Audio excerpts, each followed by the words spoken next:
Hey, what's up, guys? Welcome back. So I got a comment from this guy who's more or less asking what the accuracy that I was getting out of this 11.5-inch Centurion upper receiver. Said he was looking at getting this exact same barrel, and I don't recall ever actually sitting down and trying to shoot this particular rifle for groups. I do know that it groups pretty decent, just based off of the zeroing that I've done with it, but it's not a gun that I actually sit down and just kind of really try to dial in and see how accurate it would shoot. So I wanted to kind of just more or less get a little bit of that going today. I did only shoot off of a front rest. I have my Armageddon gear bag sitting on an ammo can that I have out here that I use to carry like range supplies, staplers, pasties, all that stuff in. But I was relatively stable, more than stable enough to actually be able to get good groups and kind of get a general idea of what kind of accuracy that you're able to actually get out of these. Now, I do know that a lot of guys will say you need to shoot a 14 or 20 power scope to actually be able to find out how accurately the gun shoots, and that is absolutely not the case.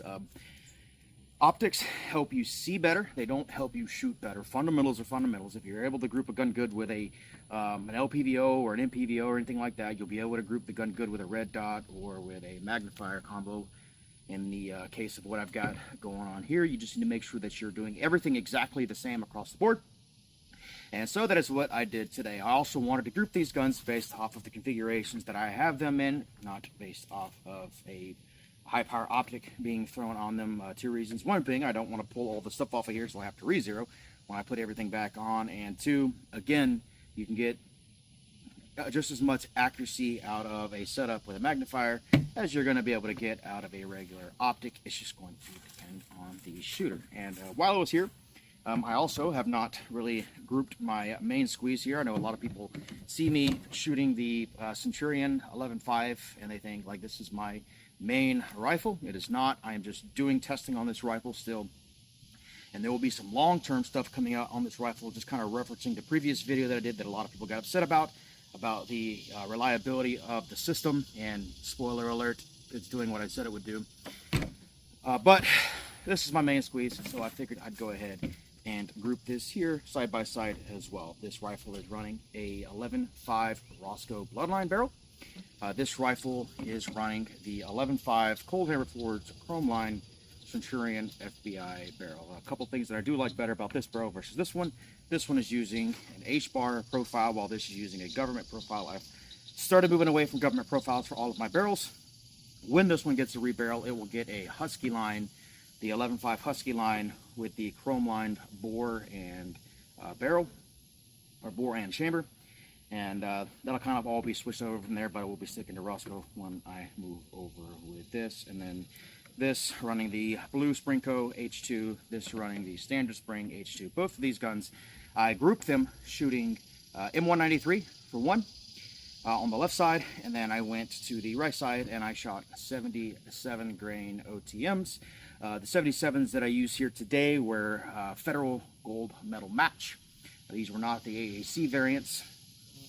And already shot the groups, so we'll go ahead, we'll kind of cut over to the shooting footage for both of these guns, and then we'll come back over here and we will talk about it.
All right, guys, and the results for both of these guns.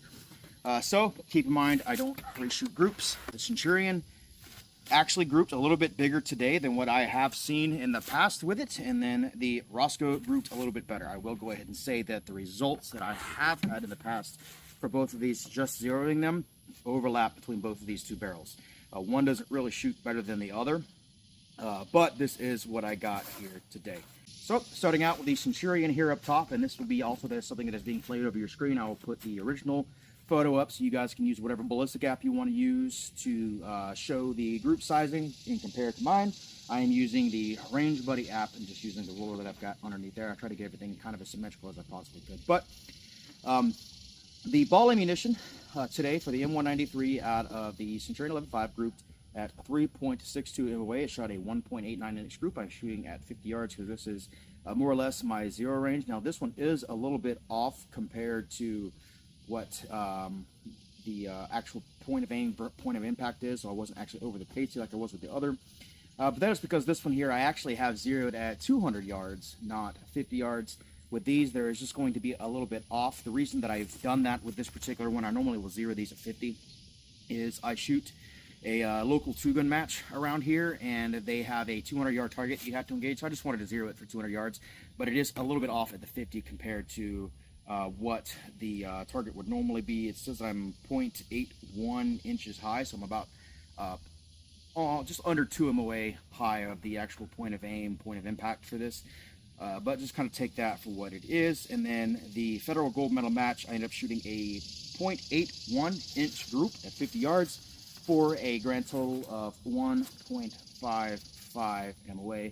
Again, 1.5 MOA. That is really good. A lot of people want to get sub MOA out of a lot of guns. I will here to tell you that ARs, for the most part, aren't going to consistently maintain a sub MOA group. Will they shoot them? Yes, mine shoots sub MOA all the time. I've gotten 0.3, 0.4 MOA groups with mine on a lot of occasions, but on my 18-inch and my 14.5-inch gun. But just keep in mind that that isn't something you're going to always shoot. Generally speaking, you're going to be about a 1 to 1.2 MOA out of most of these guns. Moving on down to the Rosco manufacturing, so that is going to be this guy here. Again, this did shoot a little bit better, but for the most part, I've seen these overlap, so kind of take that for what it is. For the ball ammunition here, we shot a 1.57 MOA group.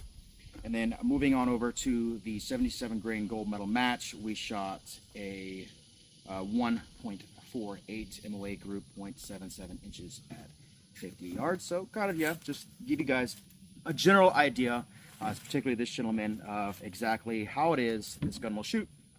And then kind of also while we're here, go ahead and compare the Rosco, this gun being my main squeeze as well. Both of these were shot with the same magnifier. All of the rounds were shot out of the same magazine off of the same rest for both of these guns today. And these are the results that I get. Again, this is kind of a small sample size for this, just to give you guys a generalized idea of what these will do. Both of these guns pretty much overlap. They both shoot about the same. So if you do have any more questions, drop them down in the comment section below. Don't forget to like, share, and subscribe, and I appreciate y'all watching.